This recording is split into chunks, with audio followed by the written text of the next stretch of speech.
السلام علیکم ورحمۃ اللہ وبرکاتہ۔ سیدنا کریم صلی اللہ تعالی علیہ وآلہ وسلم۔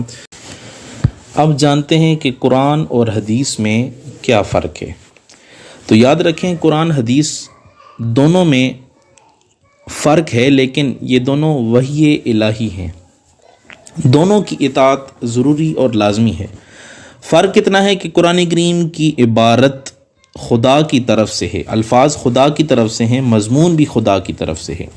گویا جس طرح جبریل امین نے آ کر سنایا، اسی طرح بغیر کسی فرق کے حضور علیہ الصلوۃ والسلام نے آگے بیان فرما دیا۔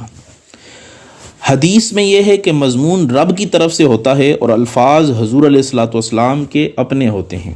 اب اس مضمون کا رب کی طرف سے آنا یا بطور الہام ہونا یا فرشتہ ہی عرض کرتا ہے، لیکن اس کے ادا حضور علیہ الصلوۃ والسلام کے اپنے الفاظ ہوتے ہیں، یعنی مضمون اللہ کی طرف سے آ جاتا ہے۔ اب اس کو کس انداز میں یا کن الفاظ میں ادا کرنا ہے، وہ حضور علیہ الصلوۃ والسلام خود ادا کرتے ہیں۔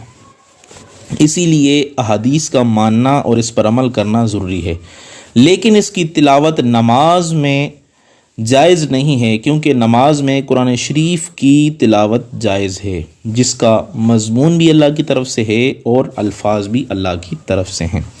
لیکن احکام جو ہے وہ قرآن سے بھی ثابت ہوتے ہیں، حدیث سے بھی ثابت ہوتے ہیں، دونوں سے احکام ثابت ہوتے ہیں۔ اسی وجہ سے اللہ تعالیٰ نے فرمایا وَيُعَلِّمُهُمُ الْكِتَابَ وَالْحِكْمَةَ، یعنی ہمارے پیارے نبی صلی اللہ علیہ وسلم مسلمانوں کو قرآن شریف اور حکمت سکھاتے ہیں۔ اگر حدیث شریف ماننے کی ضرورت نہ ہوتی تو حکمت کا ذکر نہ فرمایا جاتا، فقط کتاب کا ہی ذکر کافی تھا۔ حدیث ماننے کا یہ مطلب نہیں کہ قرآن ناقص ہے، بلکہ قرآن پاک بالکل مکمل اور اکمل کتاب ہے، لیکن اس مکمل میں سے مضامین حاصل کرنے کے لیے مکمل ہی انسان کی ضرورت تھی۔ ایک ایسے انسان کی ضرورت تھی جو مکمل ہو، جو اکمل ہو، جو کامل ہو، اور وہ نبی کریم رؤوف الرحیم صلی اللہ تعالیٰ علیہ وآلہ وسلم ہیں۔ کیونکہ سمندر میں موتی ضرور ہوتے ہیں، لیکن ہر بندہ سمندر سے موتی نہیں نکال سکتا، وہی نکال سکتا ہے جو غواص یعنی غوطہ خور ہوتا ہے۔ تو اسی وجہ سے قرآن کریم میں مسائل ہیں، ہر شخص نہیں نکال سکتا۔ اس کو سکھانے کے لیے پیغمبروں کو بھیجا گیا، کیونکہ وہی اس کو سکھاتے ہیں، وہی اس کو سکھانے کا انداز، طریقہ اور سلیقہ جو ہے وہ جانتے ہیں۔ اور اس کے بعد ایک اور بات بھی یاد رکھیں کہ حضور علیہ الصلوۃ والسلام کی بات کو تسلیم کرنا یہ انتہائی ضروری ہے، کیونکہ قرآن یا جو ہم اللہ تعالیٰ کی توحید کو مانتے ہیں، تو ہمیں اللہ تعالیٰ نے خود آ کر نہیں بتایا کہ میں ایک ہوں، خود آ کر نہیں بتایا کہ یہ میری کتاب ہے، بلکہ ہم نے حضور علیہ الصلوۃ والسلام کی زبان سے یہ سنا ہے کہ یہ قرآن ہے، تو ہم نے اسے قرآن تسلیم کر لیا۔ حضور کی زبان سے یہ سنا ہے کہ وہ اللہ ایک ہے، تو ہم نے اس کو تسلیم کر لیا۔ پتہ چلا قرآن کو قرآن ماننے سے پہلے، اللہ کو ایک ماننے سے پہلے، جو مخبر ہیں، جو خبر دینے والے ہیں، ان کی خبر کو سچا ماننا یہ انتہائی ضروری ہے۔